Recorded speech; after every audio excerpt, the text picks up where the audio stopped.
Thank you, Yusuf, and thank you all for joining us. And I will reiterate again what I said last night. I stand by your side in what has become a far too necessary fight against hatred in our communities of so many peoples. And as I said last night, your pain is unique to you, but we understand it in the Jewish community of having felt it in our own ways.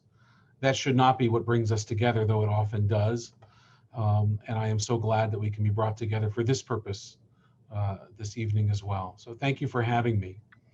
A few years ago, a lifetime ago before COVID, Simon Fraser University here in Vancouver put on a seminar about faith and the environment. And I was in a room at that time with about 75 other faith leaders, back when we can be in a room with 75 people and not on Zoom. It was, I think, almost literally preaching to the choir. And I am so tired of words. As beautiful as words can be, as powerful as words are, as moving as words are. I've written so many sermons this past year and articles and eulogies. We spoke words last night, as beautiful and as powerful and as moving as they are. Jews are called the people of the book.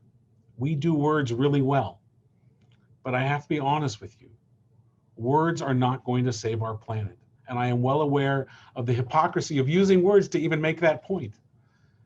It's going to take action, of course. It's going to take actual effort. It's going to take heroic effort. So at that seminar a number of years ago, they put up a slide on the screen. And I took a photo of it with my phone because it crystallized, I thought, the challenge in front of all of us as faith leaders and as people of faith.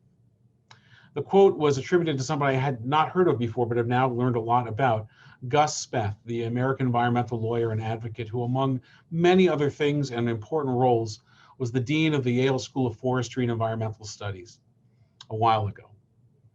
And he was quoted as saying, "We scientists don't know how to do that." That was the title of the slide. And then he went on, the quote did, "I used to think the top environmental problems were biodiversity loss, ecosystem collapse, and climate change. And I thought that with 30 years of good science, we could address those problems, but I was wrong. The top environmental problems are, in fact, selfishness, greed, and apathy. And to deal with those, we need a spiritual and cultural transformation. And we scientists," Gus added in conclusion, "don't know how to do that." When I think about that threefold challenge of selfishness, apathy, and greed, I think in spiritual terms. Science may not know how to solve those problems, but religion does. That's in our wheelhouse. We live in a world of deconstructing selfishness, apathy, and greed, of breaking each of them down to their distinct parts and then guiding our co-religionists to a life where they are not ruled by those natural impulses, and constructing a society built on values where those same three impulses and human desires are relegated, not celebrated. You know what gave me hope that we could confront selfishness, apathy, and greed? COVID. COVID gave me hope. And I know that sounds odd, and I am certainly not trying to traffic in the real pain and devastation that the pandemic has wrought on society. Yet, we are trained as people of faith to find the blessings in the midst of the curses. And the blessings of this pandemic was more than a few examples of society actually pulling together for the benefit of all, even the benefit of those who were unknown to us all. This was more than banging pots and pans, and this was people staying home to protect themselves and others. This was governments opening up the public purse to pay for the essentials. This was science collaborating across oceans and borders and differences to arrive at therapies and vaccines in lightning speed. We've not beat COVID yet, but we have shown that we can, that we could. That the only thing stopping us is maybe those self-same human failings of selfishness, apathy, and greed. In Jewish tradition and folktales, there's a story about a king and a beautiful bird, the most beautiful bird in all the forest. The king was walking in his garden one day and he saw this bird, and this king was known for having always wanted the most beautiful thing. And so he said to his attendants, "I have to have that bird. It's the most beautiful thing in the forest. It's got to be mine." And so they went to try to get the bird, but the bird flew up on a higher branch. And so they went and they climbed and they got a ladder and they tried to get the bird, and the bird flew up higher. and they got a taller ladder, and they got a rope, and they got a net. And every time they tried and tried and tried, the bird flew higher and higher. Until finally, they stood on top of each other's heads and shoulders until they made this giant tower of people swaying against the tree that the bird was against or on. And they reached for the bird at the very, very top of the tree. And just as they were about to grab it, the bird flew away. And the people came tumbling down. And the king said to all around him, "Stop. I don't want the bird anymore. The bird's not the most beautiful thing in the forest. The most beautiful thing in the forest was all of you working together. That's what I want to have." As I said, I'm tired of words and sermons and speeches, and I give many of them, way too many of them. There are their own form of pollution, I think.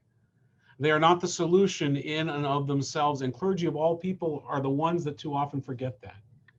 It's like thinking that by posting about racial justice on Facebook, we are somehow social justice warriors. But actions speak louder than words. We've known that for a long time. In the Jewish tradition, the purpose of prayer is to move us to action. In fact, at the end of the service, at the end of the Jewish service, we have a concluding prayer called Aleinu, and in Hebrew, Aleinu means upon us. It's on us to do something. In essence, the prayer says that all that we have spoken and all that we have said and all that we have chanted and all that we have sung is wasted if it only stays in that room, in this sanctuary. That God doesn't need our words. God doesn't need our praises. In fact, the point of prayer in Judaism is actually not to praise God, but rather through our prayers, though our prayers are filled with the language of praise, the point of prayer in Judaism is to find ourselves worthy of God's gift of life and creation. The point of prayer is to speak through God to ourselves, to move us to be extensions of God in the world. And in that very prayer in Aleinu is the line that has been so much at the core of my own faith and that of Reformed Judaism. L'taken olam b'malchut Shaddai, to repair the world in the vision that God created it. And that's the purpose of our being created in the image of God, to be extensions of God in the world, extensions of holiness, extensions of godliness. But you cannot be an extension of God if you are sitting on your bum in the pews. God doesn't sit down. God gets up and acts and works and does. And so to be an extension of God, we have to move from prayer to action. That's the purpose of prayer. When the late, great Rabbi Abraham Joshua Heschel marched with Dr. Martin Luther King Jr. in Selma for racial justice, he was asked by members of his congregation, "Rabbi Heschel, why are you marching in the streets? You're a rabbi.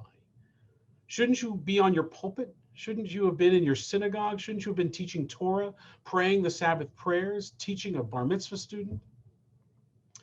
Heschel's famous reply: "When I was marching in Selma for racial justice, I was praying with my feet." What role does religion play in saving our planet? It plays the role of motivator.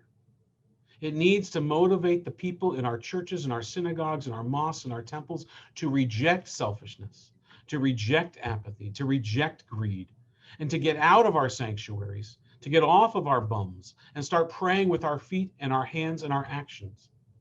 And again, I'll say it, just as we have done in our responses to COVID, just as we have responded to a 100-year pandemic with 18 months of science and innovation and compassion and empathy and wisdom, not always perfect, not always equitable, not always complete, but we have shown that we can solve problems. We can solve huge, global, worldwide problems. And we can do the same to save the earth. In fact, we're the only ones that can. Thank you for inviting me this evening.